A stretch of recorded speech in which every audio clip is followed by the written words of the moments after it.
I'm going to explain the rules for debate. Basically, we're going to start with a minute and a half where each candidate will introduce themselves, tell a little bit about the background, and more importantly, tell why they're running for office. Then when after I ask a question, they'll have a minute to answer.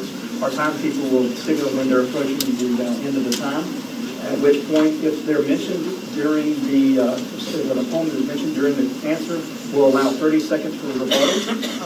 At the end, we'll allow another minute and a half for them to be able to have a closing argument.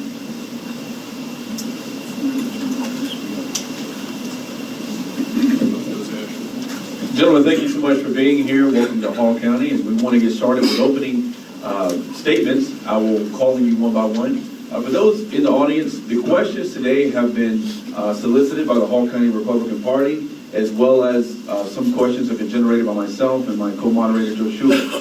So we hope that we've covered as many issues as we can. There's enough questions for everybody. I think you'll enjoy them, and we hope that you give very thoughtful answers. So we'll start off with our opening statements today. We'll start off with the incumbent Congressman Doug Collins. Well, good morning. Good morning, everybody. It's good to be here. This is the time of the year that really is, for those of us who've been around politics for a long time, it's the best time of the year. It's the time of year when we come together in elections. It's the best time of the year when we come together. And you're going to hear, from me, I'm incumbent. I'm Doug Collins, run for this post 4 years ago. In fact, Roger and I were just sitting here just a minute ago saying this is sort of like deja vu. We did this a while back. But what affected me was most 4 years ago was my three kids, Copeland, Jordan, and Cameron, and why they and the future that they're going to have. And that's what I've run on. That's what I've produced on when I went to D.C. But the other thing is today is you're also going to have a chance in campaign season to hear a lot of different discussions. We're going to have some honest differences up here today. But that's the good part about elections. You're going to hear somebody say something, you're going to hear a response, you're going to hear the truth, and you're going to get to decide. The 9th District is a great district, and you can see by the room that there's a lot of different opinions, and I'm looking forward today to having a great debate. This is a great time. I've never run for my record. I never will, because this district's worth fighting for, and I look forward to having a good time with the rest of them. Thank you, Congressman. Next will be Dr. Paul Broun. I'm Dr. Paul Broun. I'm a constitutional conservative. I'm a Marine, and I have a proven record of fighting for the people to stop this out-of-control government. I'm fed up with what's going on in Washington, and I know people are as well. You see, for about a year, I've had people, conservatives all over this district, encourage me to run because they're fed up with our current congressman. They're fed up with the leadership that he panders to in Washington, D.C., and we've got to stop this out-of-control government. Now, these weren't just Tea Party folks who are fed up, as well as most of you are. But these were just business owners. This was working people who have looked at the voting record of our congressman, and the best example of how out of control the leadership, as well as our congressmen are, is the omnibus bill. The omnibus bill funds Planned Parenthood. It funds Obamacare. It funds the president's amnesty program and the Syrian refugee program. All of Obama's bad policy. And Republicans in Washington did not even make a whimper to try to stop Obama for what he was doing. So the thing is, we've got to stop it. And it's up to you. This is the most conservative congressional district in Georgia. And I'm the most conservative congressman by record. So you can count on me. I have a proven conservative constitutional record. Vote Paul Broun. Thank you, Dr. Brown. We have Mr. Mike Scupin. Well, this is my first time in politics at all, so I am not a politician. Know very little bit about being a politician and really don't want to learn. My overall background, I have an architectural degree in engineering. I have an economics degree from North Georgia College. I also have a master's degree in technology management from Southern Polytechnic and State University. I've been a land surveyor most of my life. I've been in building, developing, and that's just kind of where I've been in my background. I'm also the founder of Linear Tea Party Patriots here in Hall County, and that organization was started because people are just sick and tired of what's going on in Washington, D.C., and they wanted a voice. So Lanier Tea Party pictures has given them a voice.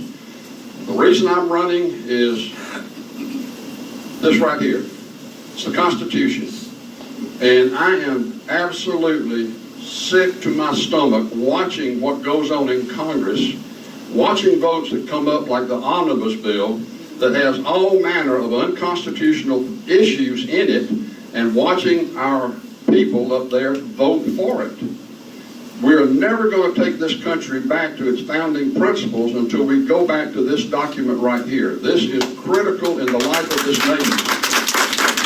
And I urge everyone here to know this book, because if you don't know it, you cannot hold those up there accountable. Thank you. Mr. Robert Fitzpatrick. Roger Fitzpatrick. Yes, that's Roger Fitzpatrick. They have me listed as Robert on the agenda. So. If that'll get me votes, though, I'm Robert Fitzpatrick.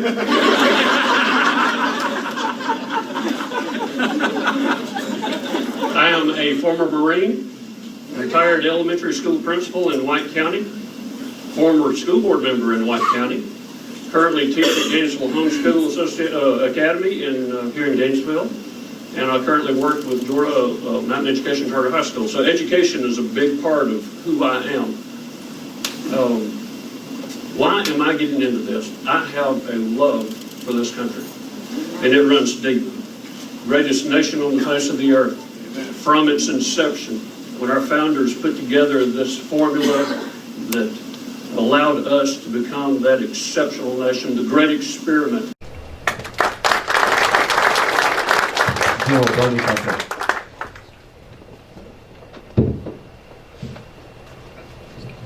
going to just get up here and speak, and I'll speak loud enough, I hope, so you can hear me. My name is Fontaine. I'm from Such as Georgia. A little bit on my background. I spent 30 years in the military and started at the bottom, worked my way up. Then when I got through, I became a political science professor for 15 years. So I know a little bit about that subject. The reason I'm running is that we have, let's face the situation here. I was the most politically incorrect political science professor there was. That's why my students came to me. I tell it like it is, okay?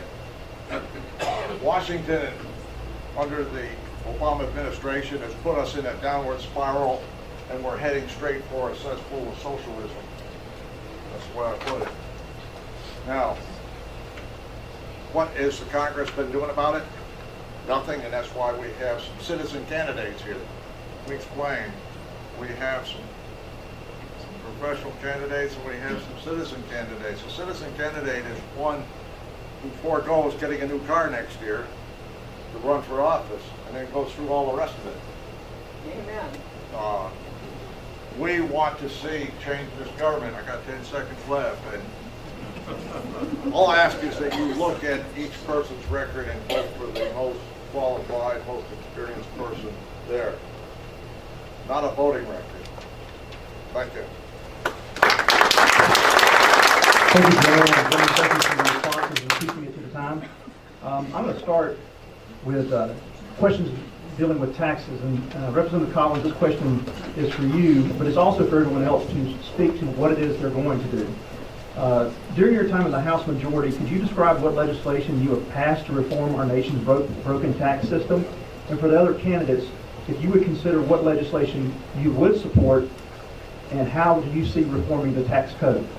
Well, I appreciate the question. I think the interesting thing is right now is our tax code. What we've been able to do under this administration is basically nothing, because this administration actually enjoys taxes. They like tax. They like spending your money better than you do, and so they want to continue. And they came up with some failed attempts. But what we did last year, at the end of the year, we passed about a $600 billion permanent tax cut. Most of the Bush tax cuts have been made permanent over the last 3 to 4 years. That came at the end of last year. The thing that I would like to see is a co-sponsor, and original co-sponsor every year I've been in Congress, is fair tax. And we're getting more and more co-sponsors on that. We've seen it grow every year. We're actually getting Kevin Brady, the Ways and Means Chairman, to actually look at this and maybe even move it toward a vote. Those are the kind of things we need to see. But it's got to be complete tax reform. We can't continue to do the bits and pieces that we've been doing over the past years, taking this group and that group and pitting them against each other. We need complete corporate tax reform. We need personal tax reform as we go forward. That's what we're going to be fighting for. Thank you, Representative Collins. General Fontaine, could you answer how you see a tax system? How would you like to see a tax system for our country? Well, we have a tax system that has about, 76,000 pages to it, and it requires lawyers to understand it, and they don't themselves. There's a fair tax and then there's a flat tax, and either one is a step in the right direction. My main concern is that, a political platitude is to say, let's get rid of the IRS, but we need to have the income for the Department of Defense to do its job. For instance, we need to look carefully at this and take it apart, dissect it a section at a time, so that we don't hurt people more than we help them. That happens a lot in Washington. That's my concern. We need to go to flat tax or fair tax, but and I'm willing to look at either one. Thank you, General. Mr. Fitzpatrick? Let me tell you a personal story. I had my taxes done, my wife and I did the other day, and the government is sticking it to us. Because I'm working too hard, working too many jobs to try to support my family, and that put me into the next tax bracket. And so I am having to pay way more.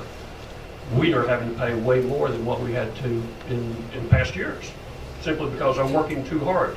And the current tax system penalizes those who have initiative that want to work to advance in life. It is a regressive tax system that needs to be done away with.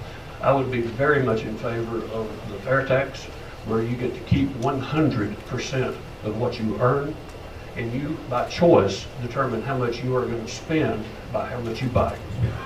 Amen. Thank you, Mr. Fitzpatrick. Mr. Scupin? Well, the first thing that we need to do is we need to get rid of the IRS simply because we've watched over the last few years how that agency has gone after our citizens because they didn't like what they stood for. That's a problem with our current system of taxation. I like the fair tax. I am concerned about one aspect of the fair tax and the way the current bill is written. I want to make certain that if we institute a fair tax, a flat tax, whatever, that the current taxation system is repealed first. It's got to go, and then we phase it out at the same time we're phasing the other end.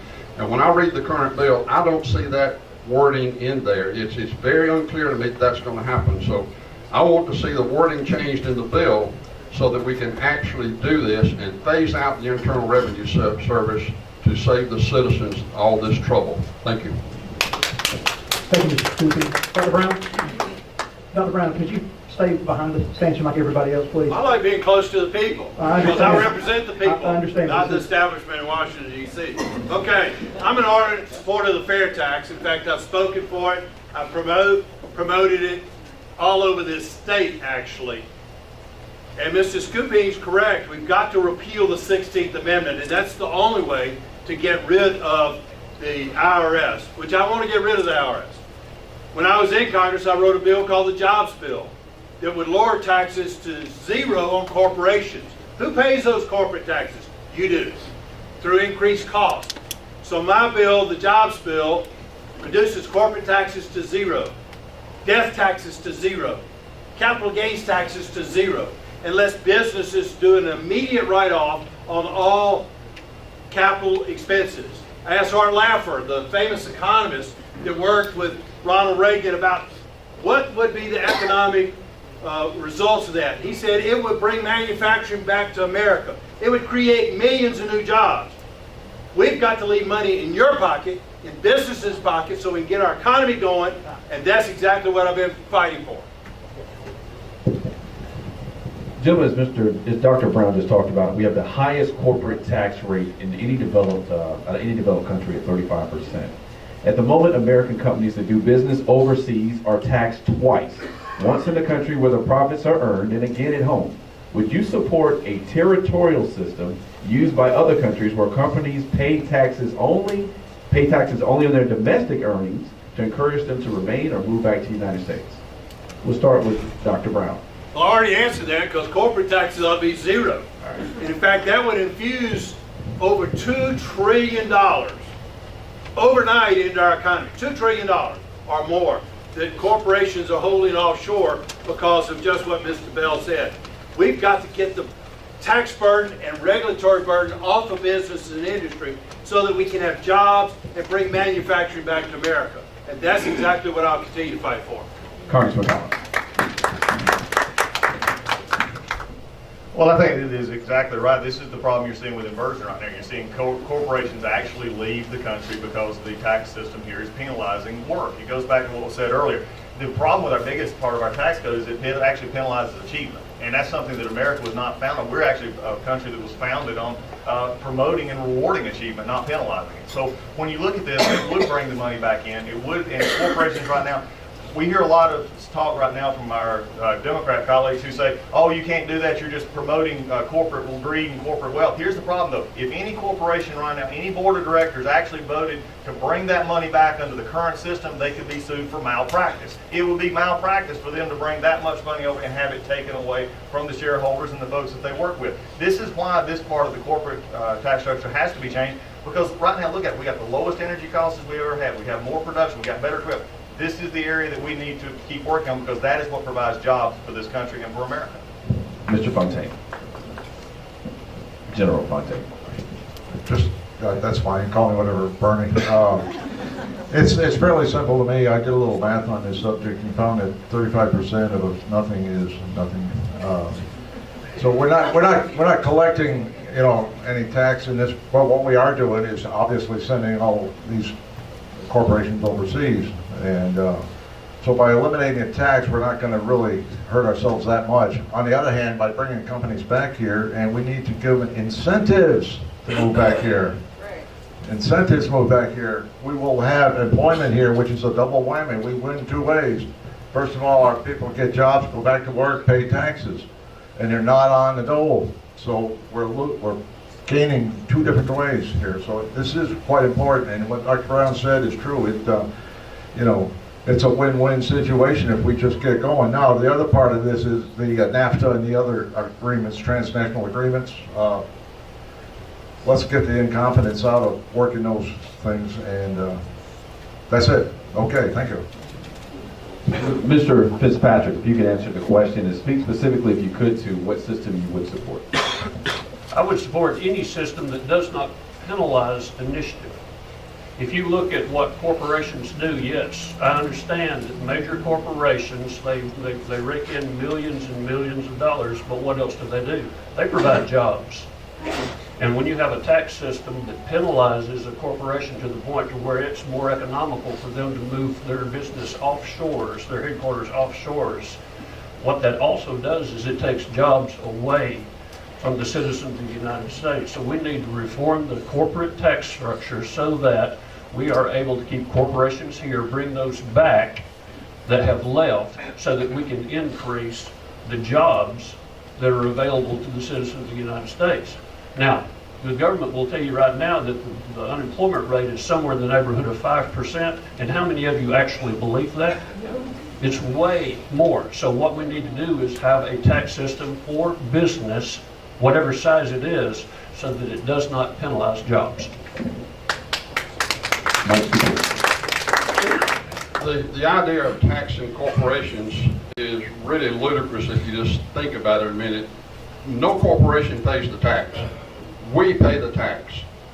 As a small businessman, I had to add on to what my service was enough money to cover whatever tax the city, county, state, and federal government charged me into my fees. So you're the people that are going to pay the tax, not the corporations. So all business taxes need to be eliminated. And that's why you need a sales tax to recover that kind of money, some kind of a flat tax or a fair tax. And you need to set up a system that doesn't penalize a business that has moved their operations overseas because they could produce cheaper over there than over here to bring that money back. If we brought all that money back into the United States right now, and we could do that, you would see such an influx of production and jobs becoming available. It would be almost absolutely amazing. Thank you. All right, now to national security. Mr. Fitzpatrick, tell us your philosophy on American involvement in foreign conflicts and foreign intervention. Specifically, would you have supported the President's request for authorization of force in Syria? I'll go back to what our founders felt. Our founders felt like we were supposed to be an influence in the country, in the world, without becoming entangled in the affairs of other nations. And I've got to ask you a question. Is the blood of our finest worth less than the blood of those who live in other countries? Because when we have an authorization of force for us to go into another country, what we're saying is we're going to take our finest, our men and women that are in uniform, and we're going to send them over to another country to solve the problems that are internal in nature in that other country. And they don't have to fight for their own sovereignty and their own freedom and their own liberty. But what we're going to do is we are going to use our blood in order to solve their problem. What we need to do is be an influence for good in the world without sacrificing our finest. Mr. Fitzpatrick, I'm going to allow you the chance to answer the question of would you support the President's authorization of force in Syria? No, sir. Thank you. Then we'll go to Dr. Broun.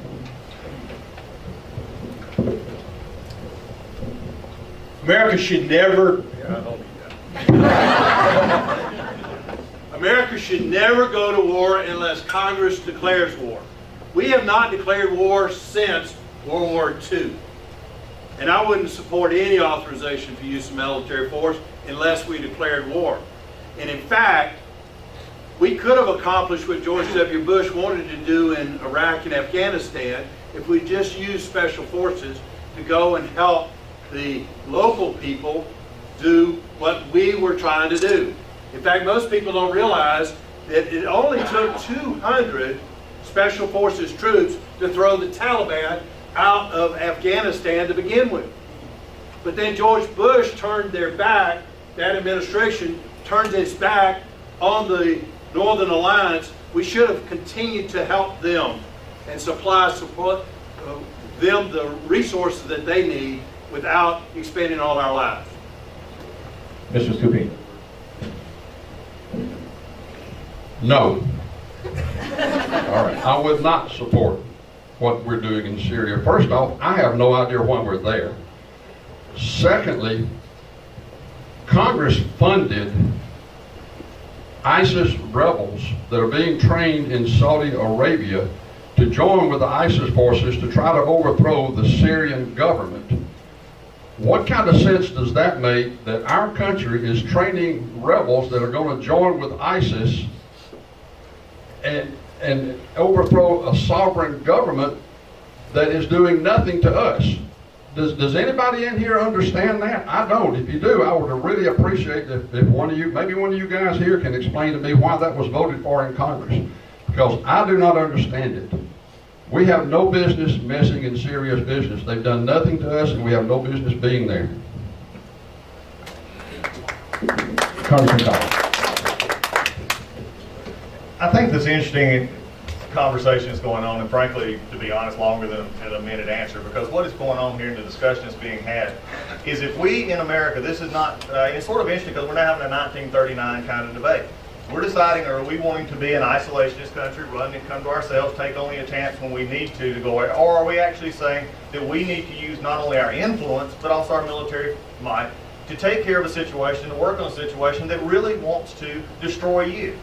ISIS is grown because, one, this administration was incompetent. No, we wouldn't have voted for the AUF because, frankly, it did not do anything. It's a classic syndrome with this administration. Let's put out something that looks good, but doesn't do a thing. We've got to have an AUMF that, number one, repeals the original Iraq AUMF. We need to get rid of that. We need to move forward. We need to put an AUMF together that would actually work to put our troops with others in the region, the Kurds. Let them fight. They're the ones wanting to fight. Give them the guns, let them fight. Let's have the power. Because right now, if any of you in this room think that ISIS is not planning ways to get over here, then you're wrong. And if you think you can isolate yourself here in America, then you need to think again. That's true.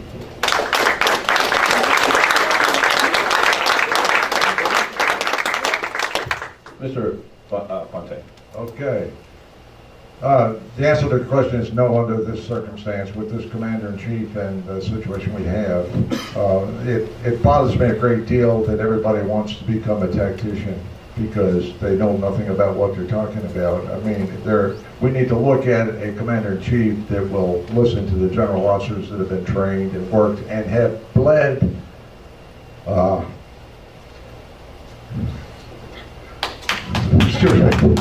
I'm sorry, but it's a little hard to talk about. Okay. We need to take this a lot more seriously, and if we're going to go to war, we better go all out. I said that in 1961 when I first went up for promotion, and I haven't changed my mind. That was about Vietnam, and it's about every place we go now. You know, get serious, put it together, and do the job, do it right. The last general we had that was allowed to do it right to a point was Stormin Norman Schwarzkopf, a good general. Gentlemen, you all have answered this question to some degree by saying that you would not have supported the president's authorization to go into Syria.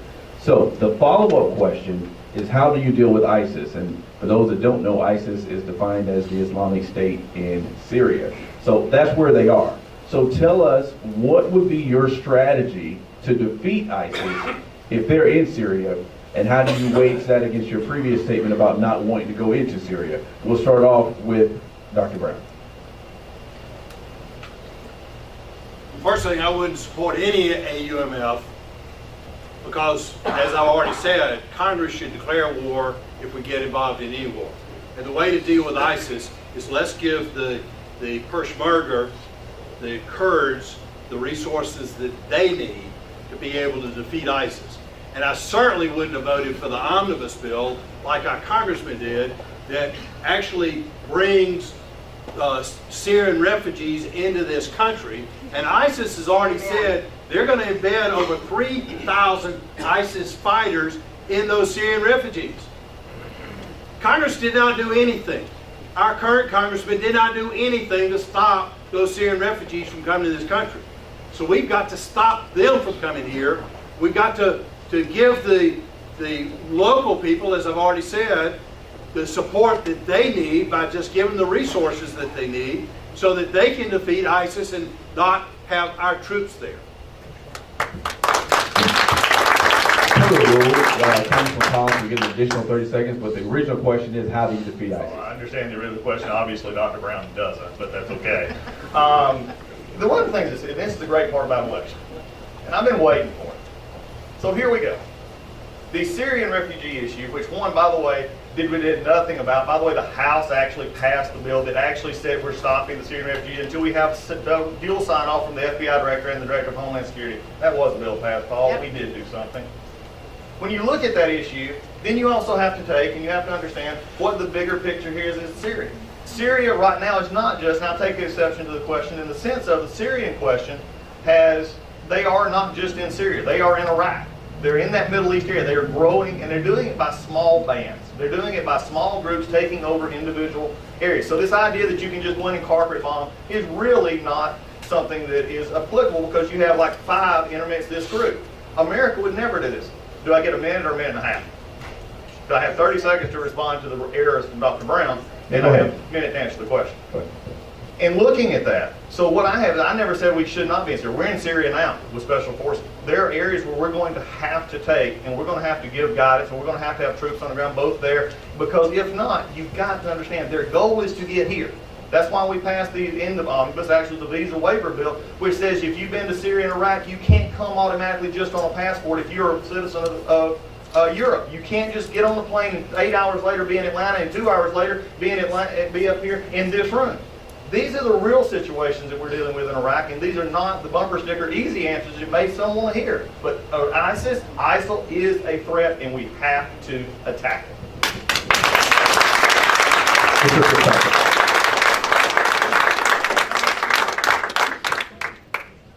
You do 2 things. First of all, I think that you don't sacrifice our men and women, but you send training, you send weapons, you send those that are going to train those who have a vested interest in their own country so that they are able to defeat the enemy there. And the second thing that you do is you protect the sovereignty of the United States by making sure that our borders are secure and nobody can come into this country that is going to have ill intentions for this country. Mr. Fontaine. Here we go again, micromanaging. You know, to answer your question, get rid of ISIS, if you were to think about George Patton, how long it would take him, if he needed 30 days, and had the resources, it would be done. Like Doug said, we need to attack, you need to take this thing seriously. We have an enemy that wants you dead, not me, or all of us, that wants dead. And we need to attack. We need to let the military do its job and quit micromanaging. That is one of the biggest problems we have, micromanaging from the top. Thank you, Mr. Scupin.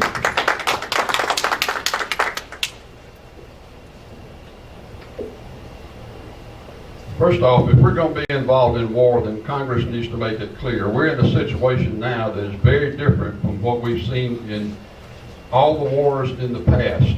It's really closer to what took place with Vietnam, in that the enemy is somewhat, it's not necessarily a country. ISIS and ISIL are not countries, so we can't declare war on a country, but we can declare war on ISIS or ISIL. It's a new territory, but I believe we can do it. If they're going to declare war on us, we can take it back to them. I have no problem with fighting ISIS and destroying ISIL, but I want to see Congress stand up and say, this is a problem.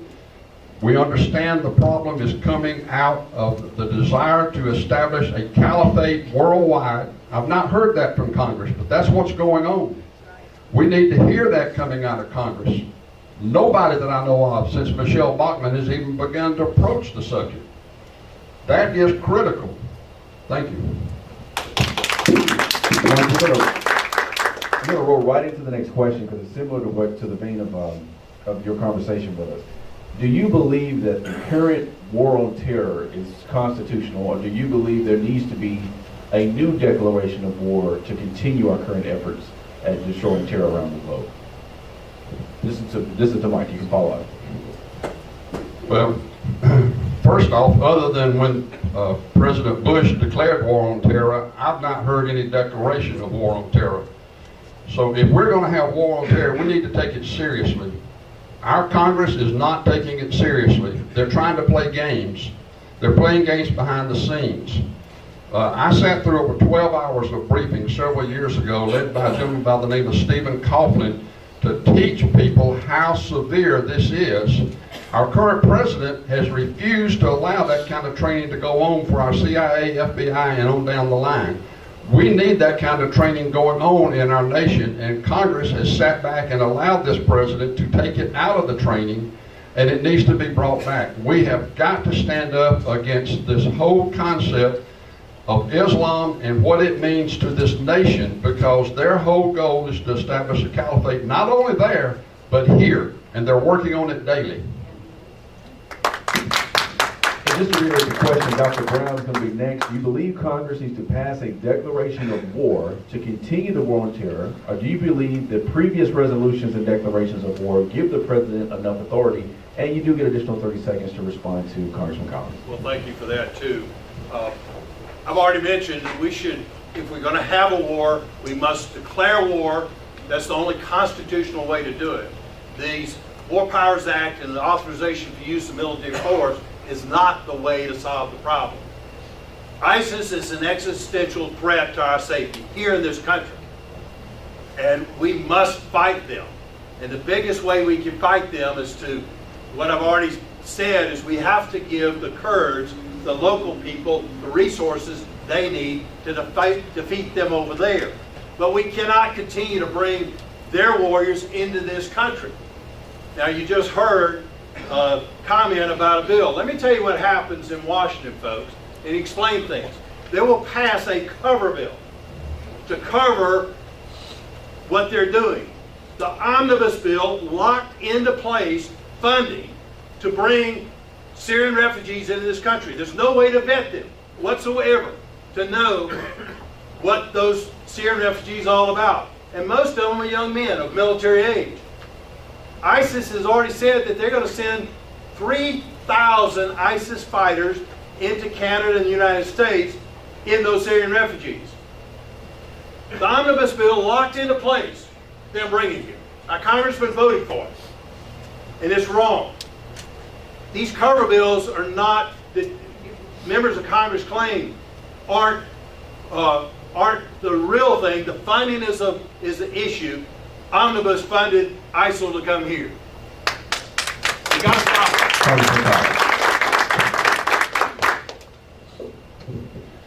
I'll just start with the question because in this, the one thing is do what the declaration of war. If we want to declare a declaration of war, I think that is a pathway that we can take. I agree with Bernie on this. It is a group. This is an area in which we can commit our resources to. However, I think the first thing we need to do is get rid of the original. I don't think the original AUMF, Global War on Terrorism, Iraq, is sufficient. I think we need to do away with those. Then we need to look at the areas and what we need to take now, because they're moving in more than just the Syria and Iraq issue as we move forward. If we do so, though, this is another thing that nobody's brought up here. When I talked about the Kurds first, but it was another thing that was brought up, is this is a problem with our best friend in the region, that's Israel. It's also the issue of Iran. There's more at play here than simply looking at this ISIS issue, and we have an issue that not only is a threat to Israel and Jordan, but we also have the threat that has now come out of this administration through the Iranian nuclear deal, which I voted against. I would not be a part of. In fact, I came out very early on this because this is not something we needed to be a part of. It was a mistake from the beginning, and now we have an administration who simply is watching them shoot ballistic missile tests off and also send people around the world. That's the problem we got to deal with as a whole. Thank you, Mr. Fitzpatrick. There has been a war on terror since Thomas Jefferson, when they were capturing our ships and holding the men on those ships for ransom. So this is a long history of a conflict that we have had for those that care about liberty against the Islamic religion. Now, as far as authorization of force, I firmly believe that Congress must, through a declaration of war, issue that declaration. But until that point, we don't need to sacrifice our men and women. There are so many different ways that we can go about protecting the sovereignty and the good people of the United States of America without always being the first ones to put our men and women in harm's way. Mr. Fontaine.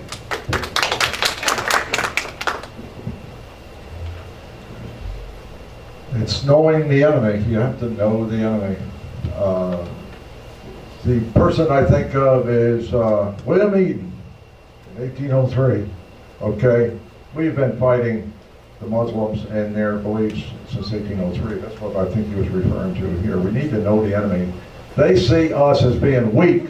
When you draw a line in the sand and then you don't do anything about it, you know, what does the bully in the yard do? You know, if he pokes you once and you don't do anything about it, he pokes you again. So the simple solution is that you have to build up our strength, get serious about this, and eliminate ISIS, period.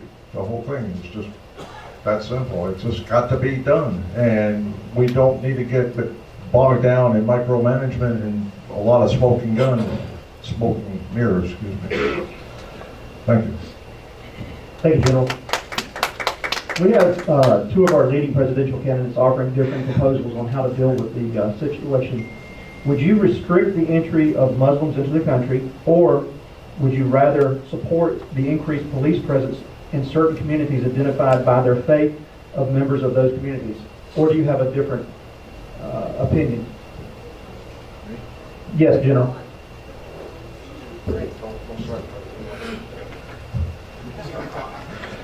Okay, there's really one answer to that. You know, we need to stop the madness that's going on until we can properly vet people. Now, if you're coming from the sandbox and you say, "Oh, I'm not a terrorist," is that properly vetting people? There's no way that they can vet people now. And you know, I say we need to be nice to these people, and I don't mind helping them if we have a camp in Turkey.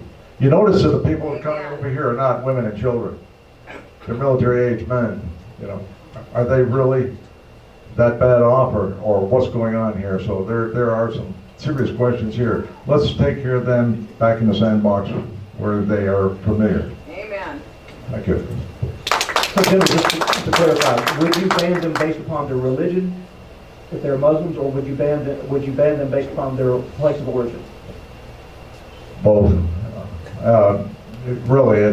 The two of them go together because of what we're looking at. Now, if you have a Muslim that has been living in Canada, I don't have too many problems with that. It's not the religion we're worried about, it's about people that want to kill you. Let me say this. Now, if they don't change their ways and don't have a reformation, you know, the Christians had a reformation. It's about time the Muslims have a reformation. Okay, thank you. Let's just pass down the line and just go straight down. Congressman Collins, do I need to repeat the question? Yes. Okay, the question again is we have two of our leading presidential candidates offering different proposals. Would you restrict the entry of Muslims into the country, or would you support the increased police presence in certain communities solely based upon the faith of those members in that community, or do you have a different solution? I think the solution that we have here is what we've talked about, and that is we've got to increase the, on all who come into our borders, no matter where they come from. They have to be vetted, they have to be a background check, they have to go, you have to look at the total picture. I know that this may, you know, is something that we look at. Right now, there is elements across this world who want to kill us. Muslim, Islamic, extremists that want to kill us. When we come through our vetting process for Syria, or whether it comes from Iraq, or whether it comes from, frankly, Brussels or France, we need to look at their background. We need to give our United Customs Service the ability to look at all areas of their life, not just simply where they come from and what their religion is. We need to be able to look at everything. We just passed a bill in Judiciary Committee, it's working its way through with Raul Labrador, that gives the ability to look at that. You can't just simply say, because I got a question, you know, thing that we got to look at. Religion is an issue. But the question we have is, I want to know where they're from and what they're doing and what are they doing to become radicalized or not. Simply to say we're going to ban all Muslims simply because they're Muslim is not the answer here. We need a better system that simply says we'll vet anybody that comes into this country. Thank you, Congressman. There is historical precedent for stopping the immigration of certain ethnic groups. It's been done in the past century, at least twice, and it's been done by Democratic presidents. The most recent, if memory serves me correctly, was when President Carter stopped any Iranians from coming in to these borders. We need to stop certain ethnic groups from being able to come into this country until we come up with a vetting system that is going to be as sure, foolproof as can possibly be done, so that we do not allow those men who are fighting military age to come in here under the guise of being refugees, because the government's primary job is to protect the sovereignty of this nation and the citizens that live within the borders. Mr. Fitzpatrick, if I could just clarify, when you said ethnic, could you clarify ethnic, because the question was specific to Muslim, and I want to make sure that I will say this, that not all Muslims are terrorists, but 100% of the terrorists are Muslims.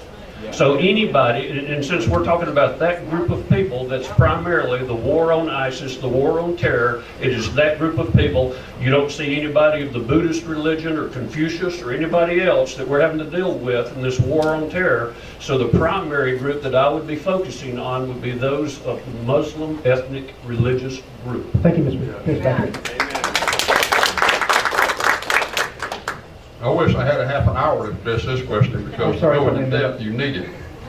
But first off, these people are very difficult to vet, so the idea that all we have to do is vet them before they come here is absolutely ludicrous, because you don't have the kind of record keeping in a lot of these countries that we have here. So it becomes very, very difficult to vet these people. Secondly, you've got to understand the religion and how it's taught. You've got to understand abrogation. You've got to understand what that is. And taqiyya. You've got to understand Sharia law and how Sharia law is directly opposite of our Constitution. Sharia is designed to take rights and take liberties, not give rights and give liberties. It is the Islam religion that is breeding these terrorists that are running planes in our buildings, they're destroying Europe, and we've got to recognize that. You know, yeah, we want to say it's just another religion, but it is not just another religion. It's a religion with a specific purpose, and that purpose is politics.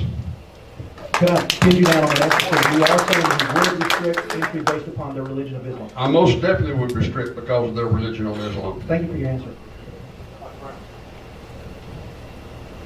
Frankly, I think we need to have a total pause in our immigration system. Our immigration system is absolutely a disaster.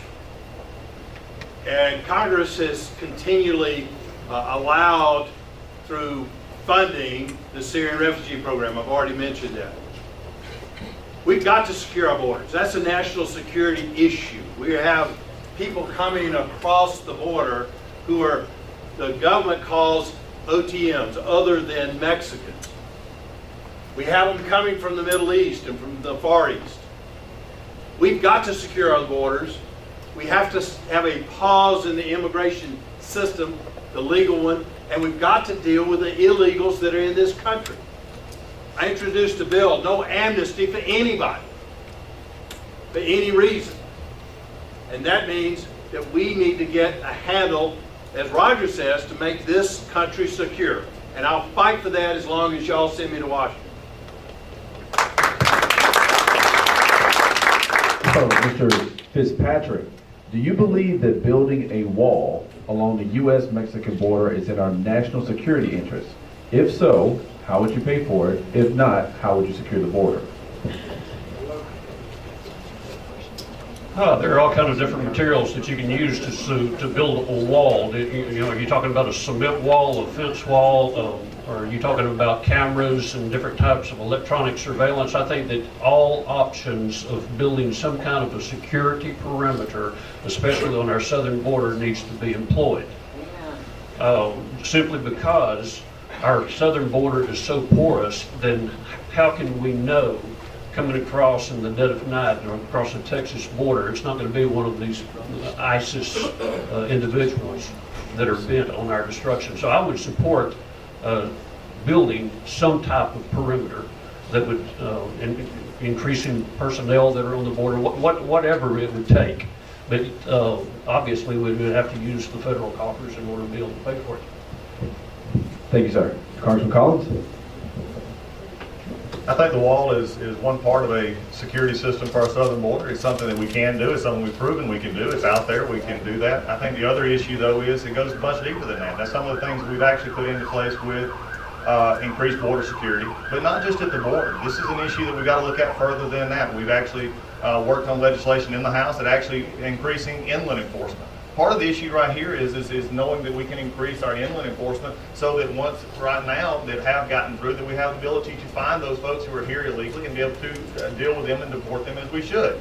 The problem we've got is you can build the wall. That's a solution. But also, what are the other techniques that we have? We also have the ability for surveillance. We also have the ability to increase our border patrol. We know where the folks are coming. Let's use everything in our possibility. Wall is fine. We use it. It's budgeted. That's where we need to be to make sure that our borders are secure. One solution.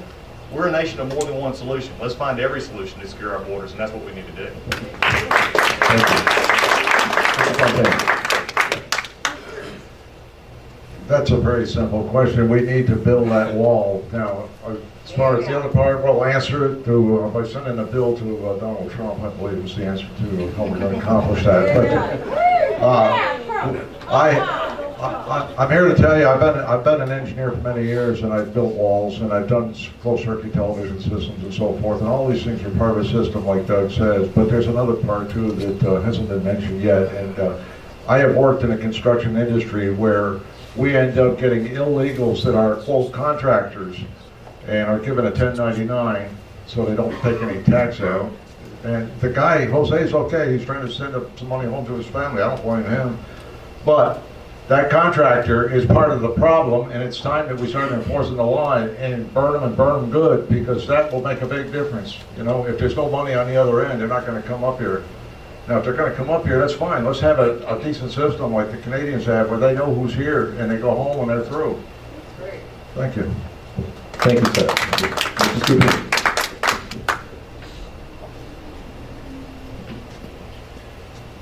Yes, I think we do need a wall. And what we can do here, you're looking and talking about the greatest nation that has ever been. Look at what we did in World War II after we were attacked. We had no ships, we had no army, we had no air force, but just in approximately a year's time, we were actively involved in World War II, and we went on to win that thing. We have what's called Yankee ingenuity. We can come up with ways to protect this nation. The problem has been we don't have the will to do it.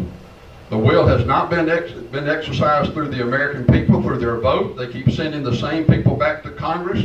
We've been having this immigration problem now since before Reagan. and it's still going on, and it's going on because we keep sending the same people back up to Congress. And until we wake up as a people and realize we've got to put new blood up there, nothing is going to change in Congress.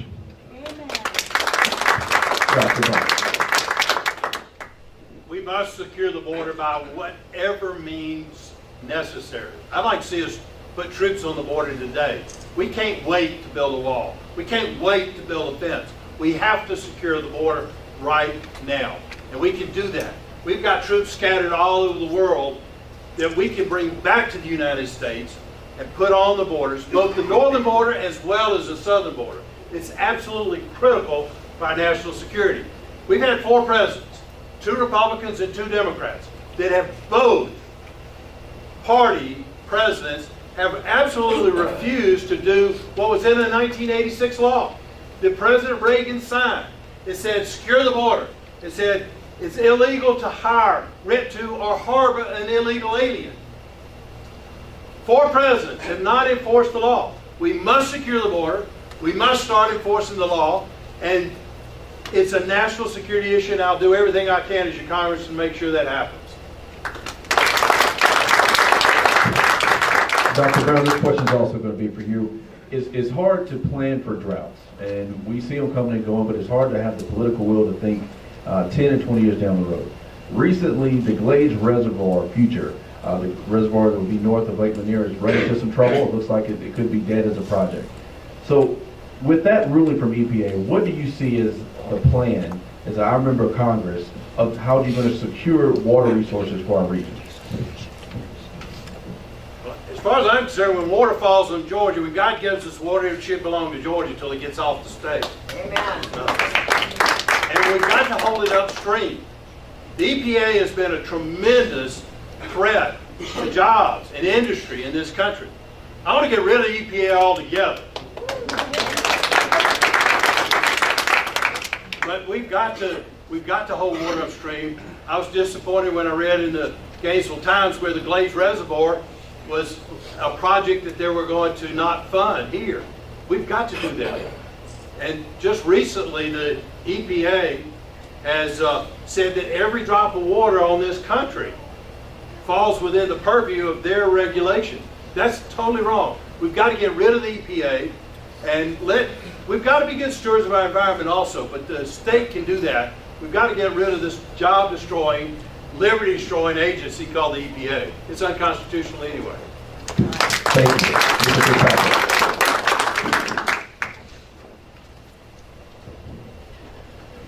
Each state is sovereign in and of themselves, and in the powers that are not specifically granted to the federal government, they are reserved specifically to the states unless prohibited. That's the 10th Amendment. So anything that is within the borders of the state of Georgia is under the purview of the state of Georgia. So waters that are within the borders belong to Georgia, and we should do everything that is within the state of Georgia's powers to protect our water from the unauthorized intrusion by a federal agency that is unconstitutional in the first place, specifically the EPA. So in Congress, what we've got to work toward is working to make sure that the unauthorized powers of the EPA are reined in, even to the point to where I agree an unconstitutional agency eventually should be done away with. But until that actually becomes fact, Congress needs to work to rein in those unauthorized powers so that the sovereignty of Georgia is actually upheld. Congressman Thomas. Well, I'm willing to have this discussion about EPA. That's something that I fought against the whole time, and we can continue to do so. In fact, I'm the only one up here that's actually told Gina McCarthy she don't need a job. That's how our fundamental difference is. But let's get back to the question, and it was about delay. I've watched this as being, somebody's been here all my life. Delay is in my House district. It's also in this one. The issue is becoming up on funding, whether the state wants to fund this or the county wanted to be a part of it. And I know there's been some discussion back and forth, both seeming to give this up. The issue, however, here is much bigger because it does become a congressional issue in some areas because the water out of Chattahoochee that flows from the 9th District flows into the Gulf Coast. It flows into the Gulf of Mexico. We end up having, right now, they're ending up in a water war issue with Florida and Alabama over the very water that comes out of North Georgia. What we have to do is be able on the federal level is to promote not only having the states do what they need to do, but also have the regulatory efforts to make sure that each state doesn't get involved on a congressional level, and we need to force this and make the states solve this on their own. And that's exactly what we saw in the omnibus bill. That's exactly what Richard Shelby tried to do, and we took that out and were able to keep that in. Water has got to be started back up here. Thank you, Mr. Fontaine.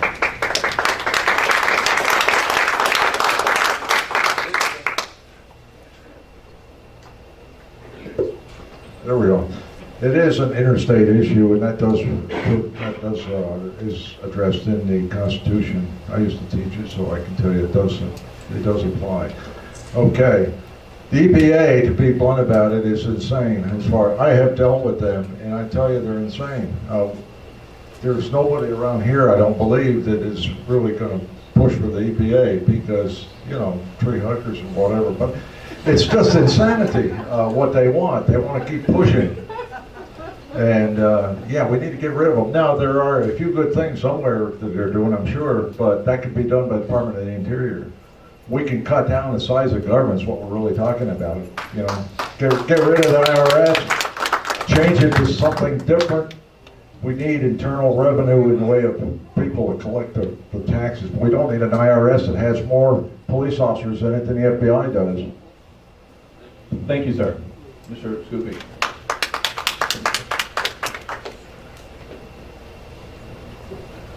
Glades was a pretty ill-conceived concept from the beginning. The topography up there was not deep enough that it was really going to make any difference anyway, so that thing should have been shut down from the very get-go, and I don't understand why our county commissioners continued going through it, except then you look on record and you begin to see where there was a lot of land being purchased around this reservoir was supposed to be. So I think that may have been playing as big a part in what was going on with Glades as the water issue.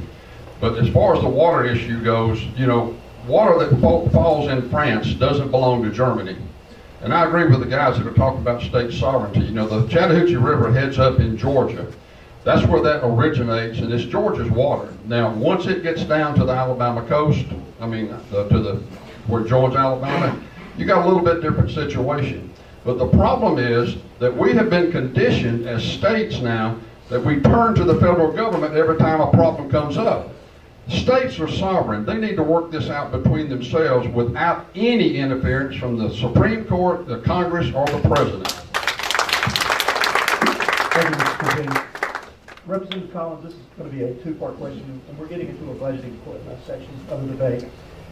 First of all, omnibus budget, or all-encompassing budget, is what we're now seeing coming out of our House of Representatives and the Senate. And could you speak to that? But also, you voted for the omnibus budget, which included Planned Parenthood in it. Could you explain the logic behind that, please? I'd be happy to. The problem with omnibus bills right now is because over the past approximately almost 20 years now, Congress is not able to pass the individual appropriations bills that are supposed to happen every year, and so we end up in a position under both Republicans and Democrats in which you put all the bills together at one time, and that's how the funding has gotten done, or through a continuing resolution. The only difference between a continuing resolution and the omnibus is continuing resolution maintains the level of spending from the prior year. There's no additions to that. The omnibus bill actually allows cuts to be made or actual policy to be put in there. It has been said a lot up here about the issue of the omnibus in December. It was a bill that many parts of it I would not do not like. Would love to see more cuts in. But here's the very basic issue. We just got through talking about water. When we look at the overall plan, when I look at my voting record, I look at what is best for the state of Georgia, what is best for the district. And that issue, when we had, and was said earlier, when you have federal government trying to input itself into the water issue, that was an issue for us. Now, specifically the Planned Parenthood funding. Now, you may hear more up here, and we'll start the buzzsaw. But most of Planned Parenthood funding comes from a mandatory side of the house. It comes from 90% of their funding. The rest comes from Title 10, and that is the Congressional, where they have to get grants to actually go.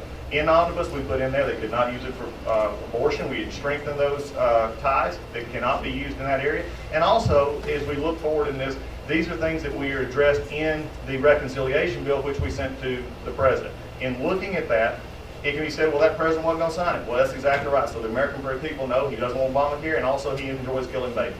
That's what the president showed when he vetoed the reconciliation bill. When we understand what the actual process is, when National Right to Life, Family Research Council, Susan B. Anthony, and all those who fought for life say that this was not the place to fight for it, then I'm gonna listen to the ones like myself who've been in this fight for years. Thank you, Mr. Collins.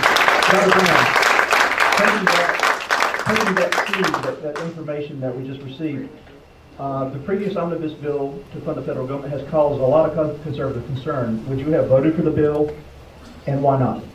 I would not have voted for the bill. Amen. The Planned Parenthood funding that's in the bill, it would have been enough. I've never voted for an omnibus bill, and I will not, because omnibus bills, by definition, include a lot of unconstitutional programs. There are 4 questions I utilize to evaluate any piece of legislation. The first one, is it right? The second one, is it constitutional? Third, do we need it? And fourth, can we afford it? To put some meat on that, by is it right, I mean, is it biblically correct? No. Does it fit the Judeo-Christian biblical principles our nation was founded upon? Second question, is it constitutional according to the original intent? Is it one of the 18 enumerated powers in Article 1, Section 8 of the Constitution? That's the way I voted. That's the way I will vote as your congressman.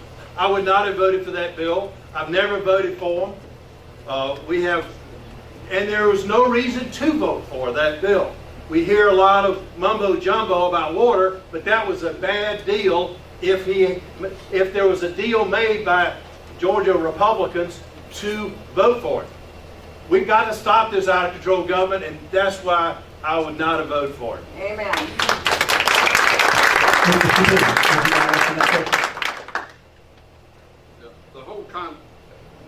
The whole concept of omnibus bills is really ill-conceived. This is a situation where it lets everybody put something in there so that everybody can get a little bit something for their own self. It's a terrible thing to do.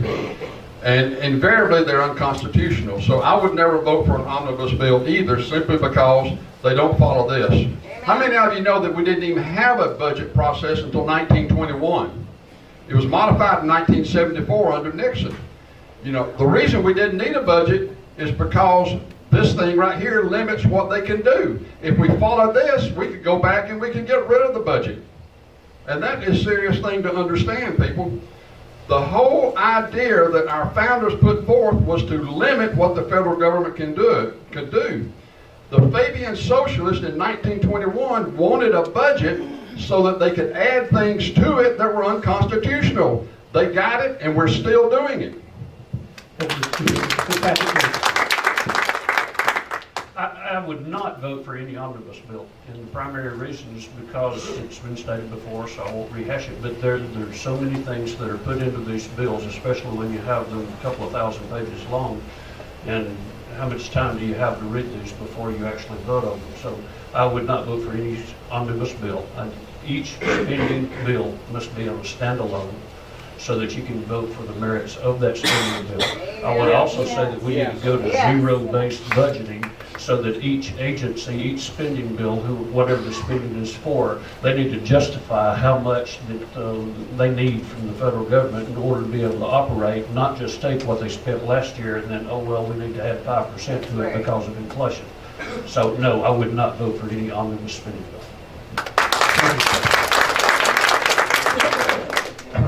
Nothing new on the spending bills. The state has them, and they pass their budget at the end of the year when you can't get anything done. You just have to go up or down.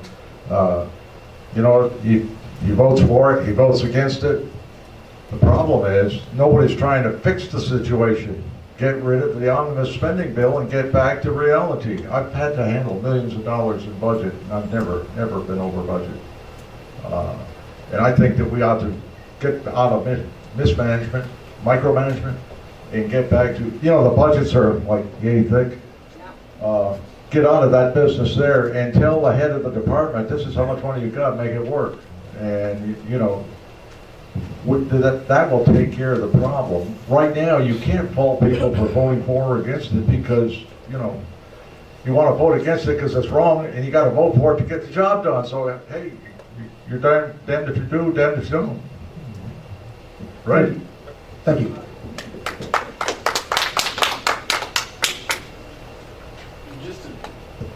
Just to make it simple for everyone, I think everyone wants to figure out, how do you defund Planned Parenthood? Okay, so I'm going to ask that question very simply. How would you, going to Congress, how would you defund Planned Parenthood?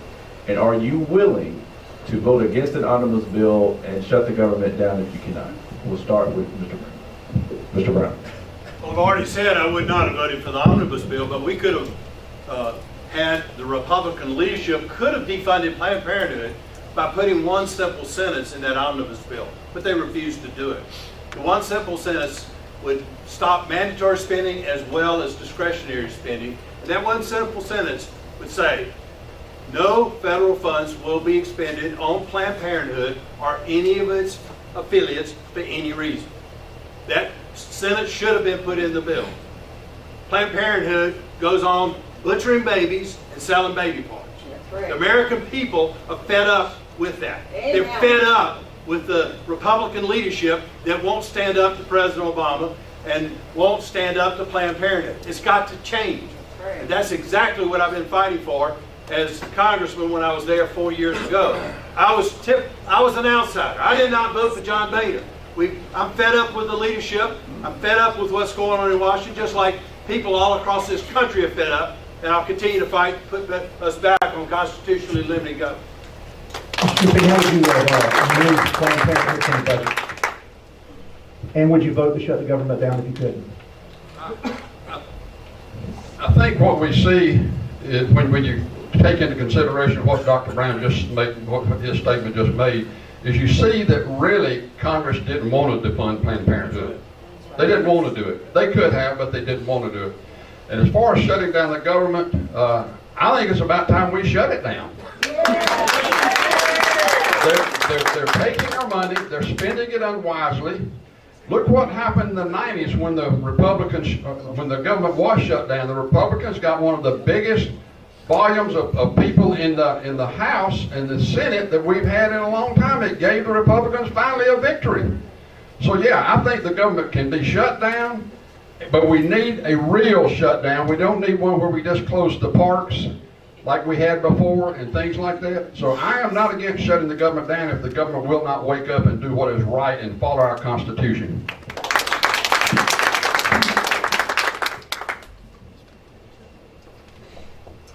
I want to applaud Congress in passing through reconciliation the act to totally defund Obamacare and Planned Parenthood. Unfortunately, that was a guaranteed dead-on-arrival bill because it was totally standalone. Congress could easily insert legislation into a quote-unquote must-pass piece of legislation that would push this current president into signing something or at least compromising in some way. Now, of course, the great hope is that next January we're going to have somebody else in the White House, and we can, if it takes through reconciliation, we can pass that totally defunding Planned Parenthood, and we'll have a president that's actually going to sign it into law. So that would be a great option. But attaching defunding to a piece of legislation that the president can't just say, I'm just going to veto it without having repercussions is one possibility. Now, as far as shutting down the government, essential services continue. So those of you that are on Social Security or other forms, it's not going to stop. And let me say this, in the last one, Republicans actually gained seats in Congress as a result of shutting down the government. Representative Thomas, I guess the question from applying to you is you've heard some suggestions up here. Could you speak to the suggestions of how that would have worked? And perhaps we should let General Fontaine answer first, that you can then speak to it, because these are all suggestions that are speculated that you could have used. Marty wants me to go first. That's fine. You know, I tell you what's interesting here, and we'll have a discussion. In fact, we could probably do a long discussion on budgeting problems that we have, and also the issue we have with the Senate, which many of you have heard that the problem is what you got a problem in the country. We probably passed it out of the House. You know where it's sitting? It's sitting in the Senate. You want the Senate to move on it? Get them to move off the filibuster. They won't move off the filibuster, so it's hard to move stuff over there when they won't move it. But let's also, you know, Paul, I'm fed up too. You know what I'm fed up with? Not being truthful. 2008, Nancy Pelosi's first year. You and John Boehner voted for her first omnibus bill. You voted for omnibus bill. I'm also fed up with the fact that we talk about Planned Parenthood. You've been in Congress longer than I have. You were in there a lot longer than I have. Rule 21. Does it ring a bell? Rule 21 is House rules. that say you cannot, in an appropriation bill, attack anything under mandatory spending. 90% of Planned Parenthood spending is mandatory spending. It's in the rule. We're trying to work with Tom McClintock in California right now to remove Rule 21 so we can actually get at Medicaid spending and actually get at Medicaid. You want to solve the budget problems in this country? Get it 80% of where it's going, and that's where the mandatory spending is. So let's talk about this. Planned Parenthood, I will not take a back seat to anyone on my commitment to life. You don't believe it?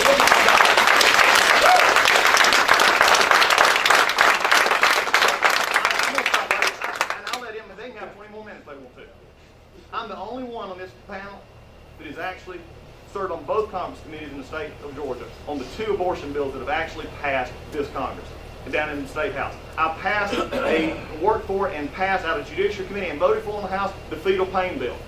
I wish I could say Paul joined me in that, but he didn't. He voted with Nancy Pelosi to vote against the fetal pain bill when it was on the floor because I guess it was more advantageous for him in the Senate race to get the Georgia Right to Life endorsement, who, by the way, were franchised, if you would, from National Right to Life after they went against every pro-life group in the country, including National Right to Life, Susan B. Anthony, and Family Research Council. So if we want to have an honest discussion here, let's be honest with the facts. We can have a disagreement. You may not like the omnibus, and we can talk about parts of that. But let's at least be honest about it.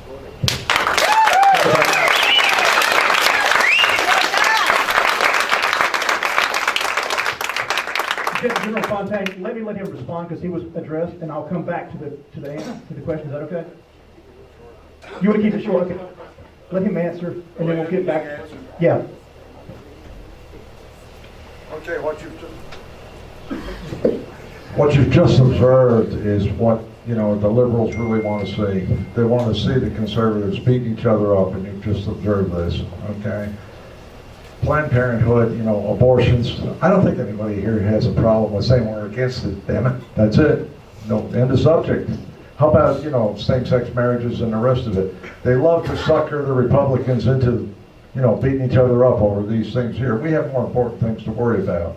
Same-sex marriage, it's a matter of semantics, It's a civil union by any other definition.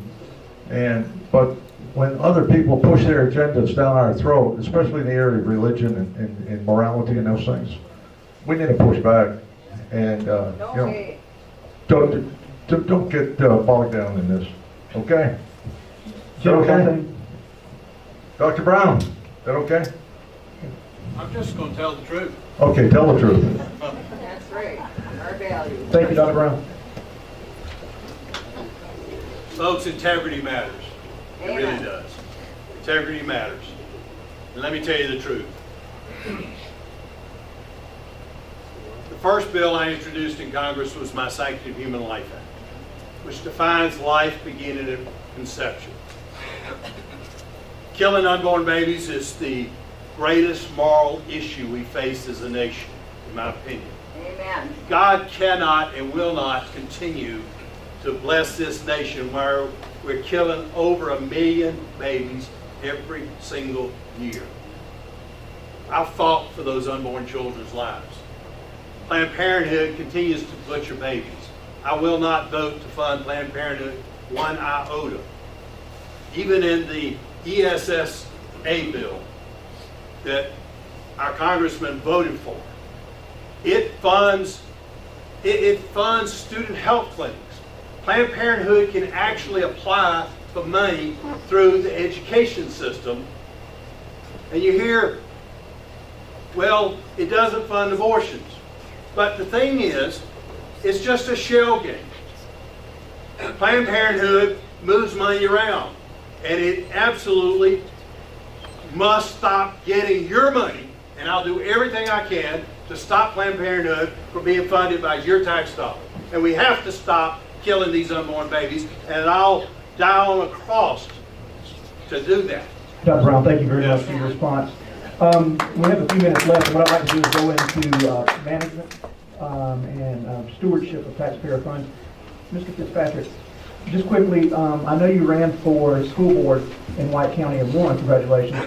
Are they going to have a special election? If so, are you using the Craig Lutz rule of paying for it out of your pocket since you are the one leaving office, or are taxpayers picking up that cost? They are taking applications down, the White County School Board is taking applications to fill that position in the interim, and then the special election will actually be held in November, so there will be no actual increase in cost to people of White County. So there's no need to take it out of my pocket or anybody else's pocket. Thank you for that. I just was curious. Dr. Brown, while you were in Congress, were you required to validate your office expenditures? Our office expenditures are yes. The answer to your question is yes. And so I assume you have a follow-up question. Yes, sir, I do, because I'm trying to understand something. In 2008, the Athens Banner-Herald reported that your budget was nearly drained due to you spending more than $500,000 sending literature to potential voters in a run-up to your re-election. How were your employees' salaries funded the remainder of the year? Was it out of your budget in your office, or were there other sources that contributed to make sure that you weren't deficient? Well, if I was deficient in my budget, then I would have had to pay it out of my pocket, which I didn't. And actually, I returned money back to the federal government every single year. And to make an allegation that I misused taxpayers' funds is absolutely false. But the question was, where did the source come from? Did it come from your budget that Congress gave, your own pocket, or did someone else pay it? It came out of my budget. In fact, what the Congressional Office of Administration does is it gives each congressman a set amount of money. Each congressman can spend it any way that they deem fit. So you can do mail, it pays for salaries, it pays for copy machines, it pays for telephones, it pays for everything. And you have to stay within the constraints of that budget, which I did. In fact, I came under budget and gave money back to the federal government in that process. Okay, I'm confused because the way the Herald reported it, there wasn't enough there. So I'm just trying to figure out where the funds came from. Did they come from your pocket? Your budget was depleted. There has to be an infusion of cash at some point. Well, the Athens Banner-Herald's wrong. They've never, a lot of people call it the anti-Brown Herald. Because let me tell you all something, what you read in the newspapers is not always correct. All right, after that event, your chief of staff resigned to pursue other opportunities, and you were quoted as saying, in connection with office operations, some management decisions were discovered that adversely affected the budget. You accepted responsibility and stated, I've already taken necessary actions to make sure that from this point forward, there will be no repeat of those issues. Even now, I'm gathering and reconciling all of my office financial data and enacting a budget that allows me to serve the people with excellence. The question is this past week, it was reported that your former chief of staff, not the one that resigned, but the most recent, was indicted for obstruction of proceedings, theft of government property, concealment of material facts, and 5 counts of making false statements.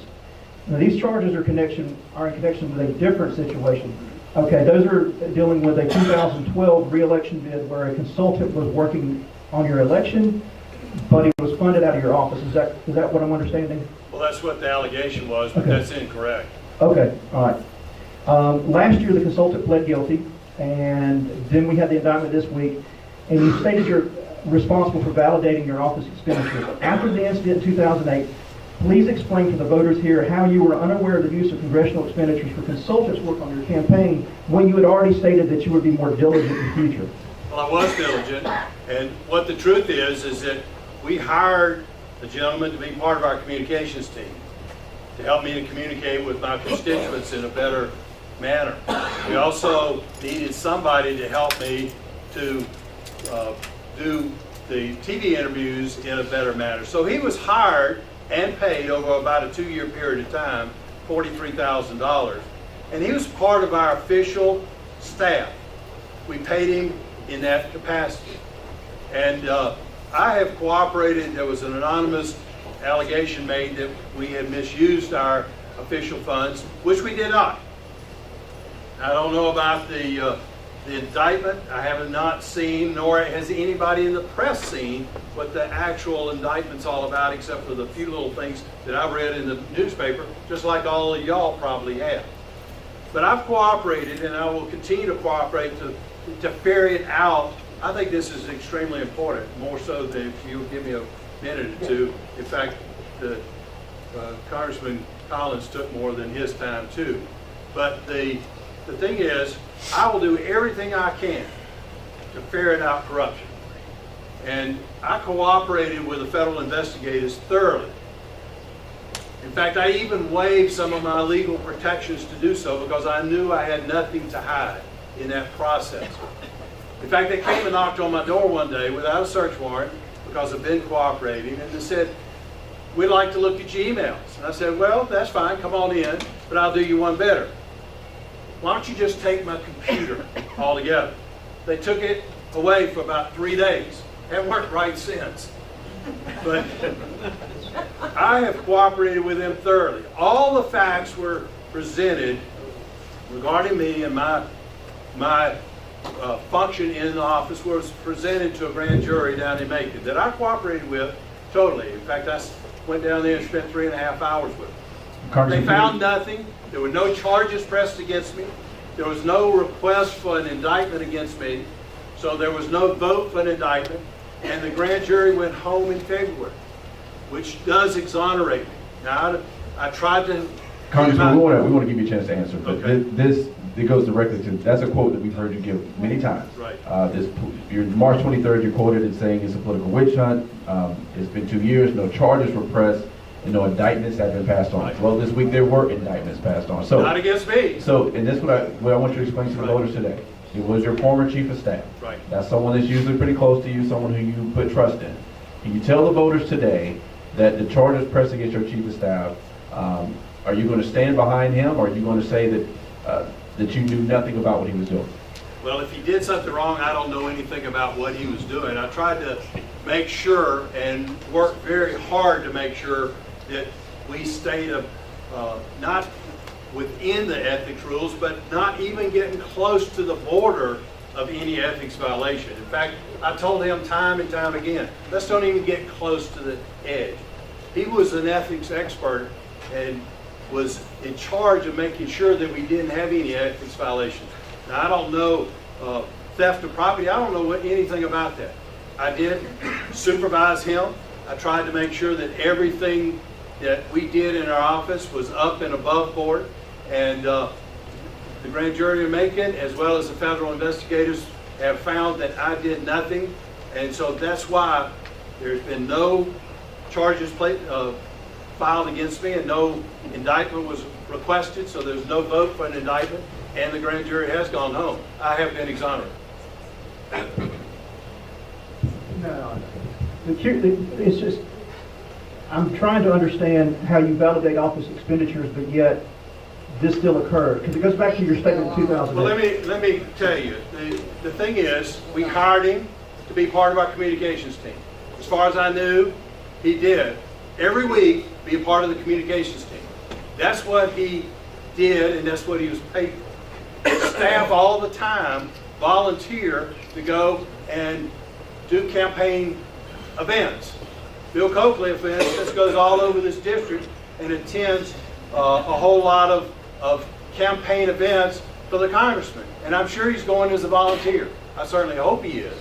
But it's fine to do that. That fits within the ethical bounds of the Congress. It fits within the law itself. This guy did help on a campaign, but as a volunteer. That's all perfectly ethical. It's all perfectly legal. Now, what the chief of staff did, I don't know. Thank you, Mr. Brown. And the guy himself was pled guilty for lying to the Office of Congressional Ethics. I have no idea what that's all about, because we hired him to work as part of our official team. That's exactly what he did. He was paid for his official work. He was not paid for campaign work once bit. We have not misused official funds to anything. I've been charged with that, and that's plain lie. Thank you, lie. sir. Thank you Thank you for that. He may not name me, but he named a gentleman who's been with me for 5 years, Bill Coakley. And I think it's really interesting you should name Bill, who most in this congregation knows, works for my official staff, and he does volunteer. And the interesting part, though, is it's not. That's what I said, Doug. It's not the same, so let me finish. It's not the same because Brett O'Donnell, basically a nationally known debate coach, is who he hired, who said in his plea when he pled guilty to a felony, he'll never vote again, last September, I did no official work for the Broun office. Bill does 40-plus hours a week. There's no correlation. And you want me to help you fill in the gaps that were not filled in on the office staff? In 2008, he had to go to leadership staff. He talks about me voting against John Boehner. Remember, he voted for him more than I have. But he went to the staff at John Boehner's office and leadership office and other congressmen, and you can go through the financial records and see where members of his staff were paid by other congressmen during the time he had a deficit in his spending. That's how they were paid. Some on committee staff, some in other staff. It's all in the record. The reason he ended the year that he had good money was because somebody else paid your bills. If you're a business owner in here, send your employees checks to the next business. You'll end up with a profit at the end of the year. That's how that happened. So, I mean, look, I'll take him at his word. He may not have known, but it's coming off of 2008, coming off of this, and having this issue where he had to go to the man that he now hates and despises and say he never voted for, and having to use leadership to get other congressmen to pay for those salaries. You know, one of the things is he says, you know, can we afford it? Frankly, I don't think we can afford it all. That's right.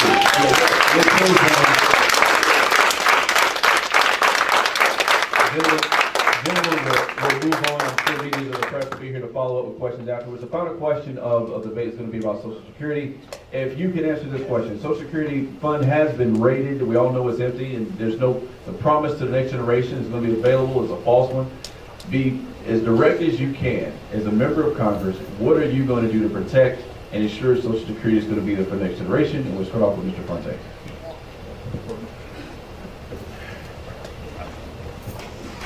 First, I'm going to take the liberty to add to what's been said here, because for years and years and years, I managed multi-million-dollar budgets, and I can tell you right now that we never ran over, never. And we did save millions of dollars. I've got concrete proof of that. So I take responsibility for that record of mine. To get back to Social Security, Social Security was a trust back in the 1930s. It was put in, and you know the trust has been really thrown in a garbage can. It's been found to be just another source of money. You know, when they get short, they're going to find other sources of money. We need to get back to the original intent. There's a lot of mismanagement there, as there is everywhere else. And the problem is, we need to look at not how did I vote or how did I not vote, but what the heck are you doing about it, right? You're doing something about it? Getting a law passed? No. I think that one of the things we can do with Social Security right now is it's in that big group that I spoke about earlier, and that was the total picture of budget. We could do away with the entire federal government that you know of and still be basically at a deficit because of mandatory spending to Social Security, Medicare, Medicaid. These have got to be addressed. I mean, you could do away with every department in the world, and you're still not going to get to balance. I go back to a plan that's been put forward and it's been talked about, especially with us, for a long time, and that is looking at Social Security and taking those, and we'll take a number, 55, 60, they're close enough to it, they'll be able to keep their plan. But we need to keep younger workers, those coming in the system, to be able to divide up that plan to figure out how we can spend a percentage to keep those who are currently in their benefits. There'll be no change in those benefits, but let's make it more applicable to the younger voters that I see in this room who actually have jobs that they long-term can take care of their retirement better than the federal government can. It was never meant to be a retirement plan, and we need to go back to that kind of performance.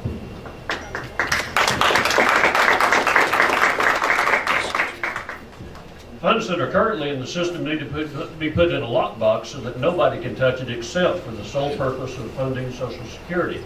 Now, as far as the future goes, what we need to do is we need to do a gradual transition from a total government-operated Social Security system over to a more of a either a self-funded or a private enterprise funded system, because how many of you believe that the government can do everything better than the private enterprise? So if we were to be able to transition over on a gradual basis, and then I don't know what the cutoff would be for age, but it would be where you would not be affected by making the change if you're close enough to receiving benefits. But if you're under that age, then it would be a gradual switch over to either a privatization of the Social Security system or a quasi system.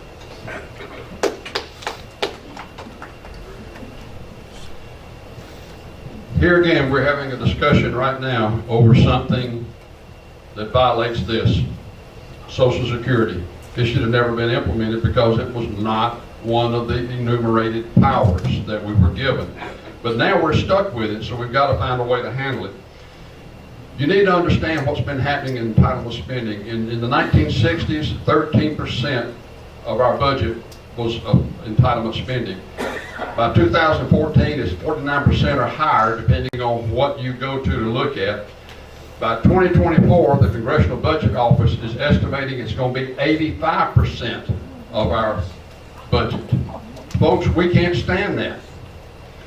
Right now, we have over 101 trillion, that's with a T, dollars of unfunded liabilities.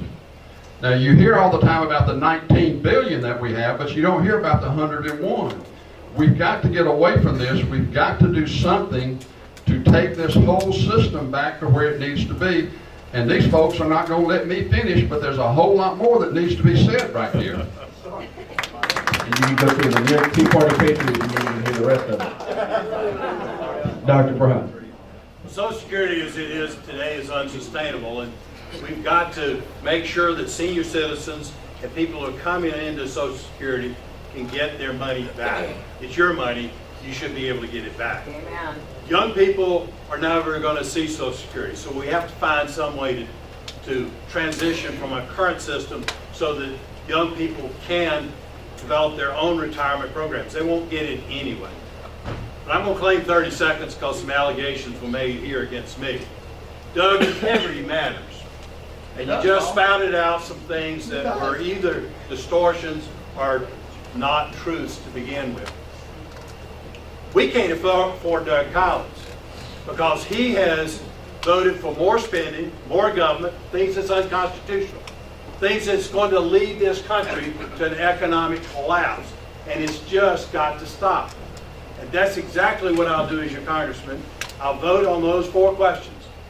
Is it right? Is it constitutional? Do we need it? And can we afford it? Yeah.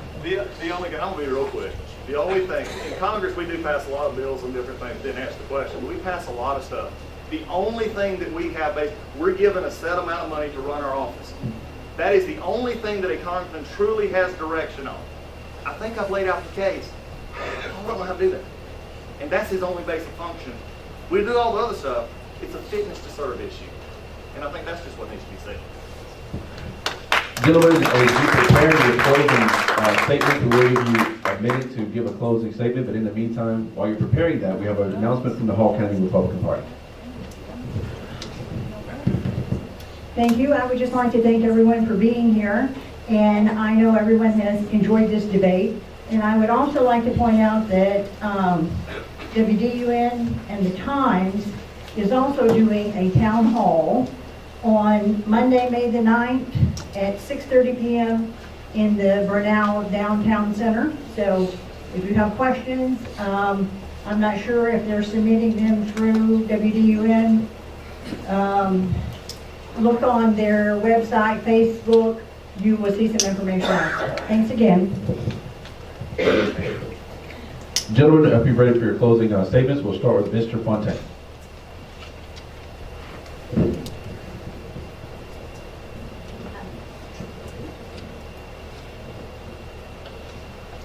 Okay, my approach is very simple. You have some choices to make coming up, and you can look at it. And we have 2 career politicians who are going at each other over here, and then you have 3 citizen candidates, if you will. I've made the point in my opening remarks that we have skin in the game, and so we have that credibility with us. We put our money where our mouth is. Look at where the others put their money. Now, the point is not how I voted for it or against it. Voting against it would make a minor bump in the road for Obama. Okay? The real point is, what are we doing about it to change it? Now, it's hard for 1 in 435 people to do something about it. It requires leadership. And we don't have any leadership in the House of Representatives. We need to have somebody that can put it together. And 10 seconds, wow, okay. Get the job done. Thanks. Mr. Fitzpatrick. Governments are instituted among men to secure your inalienable rights, among which are life, liberty, and the pursuit of happiness. And if we took a poll in this room, I dare say that you would hear that the government is not doing a very good job of securing your rights. I want to be able to go to Washington, work with those that are there, work with those that are newly elected, to be able to make sure that the federal government stays within the bounds that it was originally intended to. Its sole purpose, to secure your rights. I ask for your prayers. I ask for your support. I ask for your vote in the primary leading up to May 24th. Thank you very much. Mr. Scupin.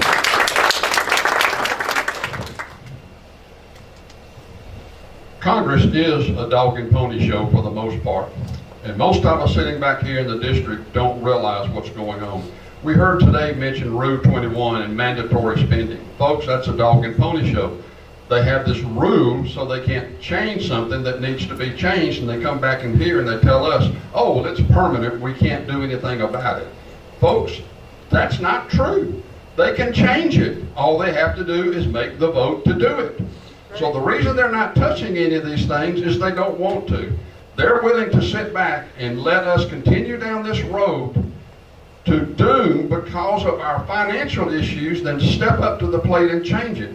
That is not going to change as long as the people of this nation continue to send the same people back to Washington every time it comes up for an election. Not just in this district, but all across this nation. The people have got to stand up and exercise term limits. Dr. Paul. President's omnibus bill is a great reflection of what's going on in Washington.